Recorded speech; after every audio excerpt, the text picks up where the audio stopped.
এই যে আমার এই সোজা দেখেন প্রচণ্ড মেঘ লাগছে, পুরা কালো মেঘ, কিন্তু বৃষ্টি হয় না। সৌদি আরবে এত মেঘ লাগে, কালো হয়ে মনে হচ্ছে ঘূর্ণিঝড় হয়ে যাবে, কিন্তু বৃষ্টি হয় না, এক চুল বৃষ্টি হয় না। মানে খালি মেঘ লাগে কিন্তু মেঘ কেটে যায়। তো এই গত কয়েকদিনে প্রচুর মেঘ লাগছে, কিন্তু তেমন বৃষ্টি হয়নি। হালকা একটু হয়তো 2-1 ফুট বৃষ্টি পড়ে, বাংলাদেশে এরকম পড়ে 2-1 ফুট এরকম পড়ে, কিন্তু বাংলাদেশে যেমন 1 ঘন্টা 2 ঘন্টা 3 ঘন্টা বৃষ্টি নামে থাকে, এরকম সৌদি আরবে বৃষ্টি আমি এ পর্যন্ত দেখি নাই।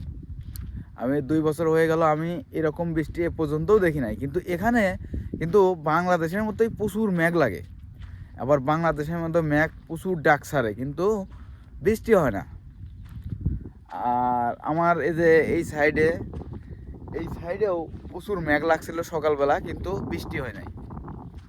ওই সারাদিন বলতে আজ কয়েকদিন ধরেই মেঘলা মেঘলা হচ্ছে, কিন্তু আসলে বৃষ্টি হয় না।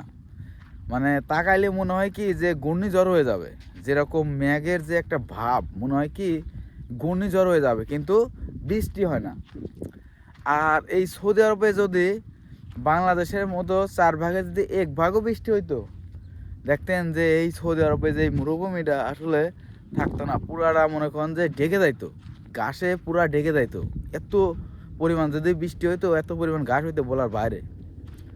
তো বৃষ্টি হয় না বলেই আজকে এই অবস্থা, এত মরুভূমি, যে মরুভূমিতে তেমন কোনো